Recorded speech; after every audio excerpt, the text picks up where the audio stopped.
Bismillahirrahmanirrahim. Assalamualaikum warahmatullahi wabarakatuh. Saya Nur Najiah Najwa binti Badrul Azli, nombor matriks 085074 dari Diploma Media Penyiaran Islam.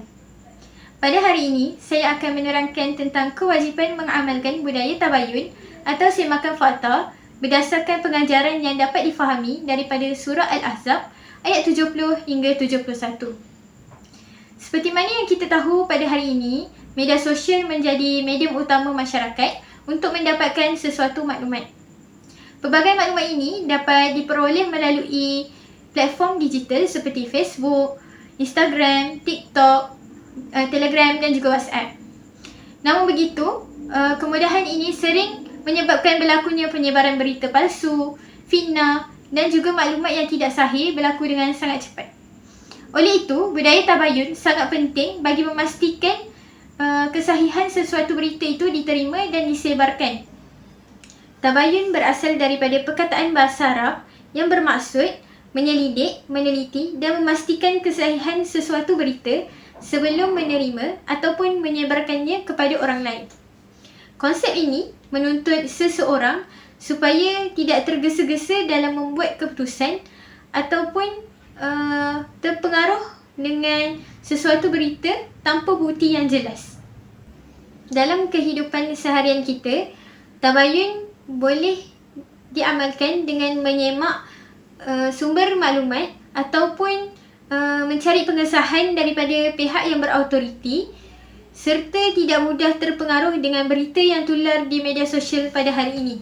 Kepentingan tabayun juga dapat difahami melalui firman Allah Subhanahu wa taala dalam surah Al-Ahzab ayat 70. A'udzu billahi minasyaitonir rajim. Ya ayyuhalladzina amanu taqullaha wa qulu qawlan sadida. Sadaqallahul azim, yang bermaksud, wahai orang-orang beriman, bertakwalah kamu kepada Allah dan katakanlah dengan perkataan yang benar. Melalui ayat ini, Allah Subhanahu wa taala menyeru orang-orang beriman supaya bertakwalah kepadanya dan berkata benar dalam setiap urusan. Seterusnya, Allah juga berfirman dalam surah Al-Ahzab ayat 71. A'udzu billahi minasyaitonir rajim.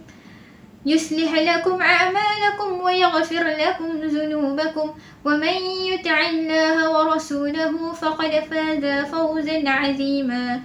Sadaqallahul azim, yang bermaksud nescaya Allah Subhanahu wa taala memperbaiki amalan-amalan kamu dan mengampunkan segala dosa-dosa kamu. Dan sesiapa yang taat kepada Allah dan Rasulnya, maka ia telah mendapat kemenangan yang besar.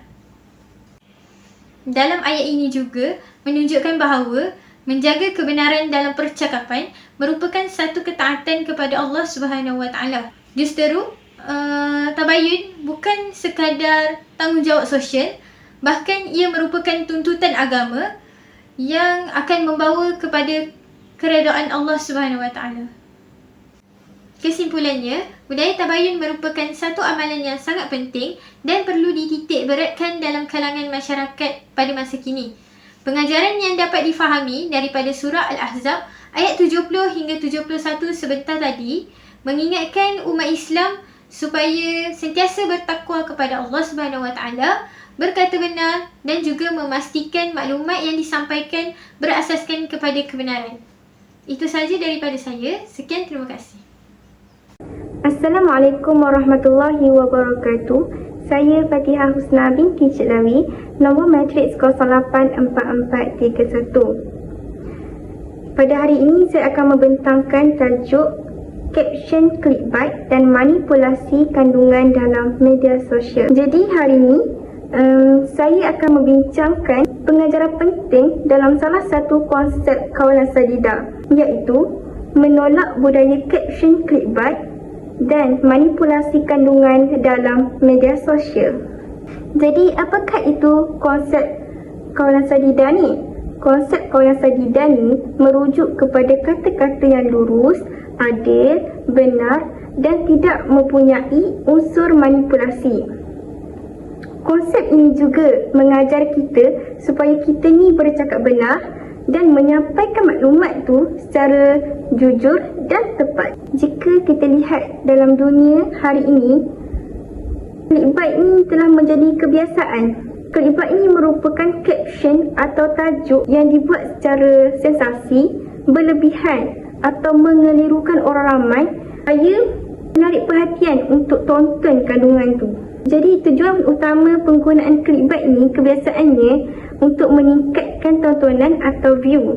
Oleh sebab itu, terdapat setengah pencipta kandungan ni menggunakan tajuk yang terlalu sensasi walaupun isi kandungannya tu tak seperti yang digambarkan. Sebagai contoh, perkara mengejutkan akhirnya terbongkar. Jadi tajuk ni lah yang menyebabkan orang rasa ingin tahu dan terus menonton kandungan tersebut.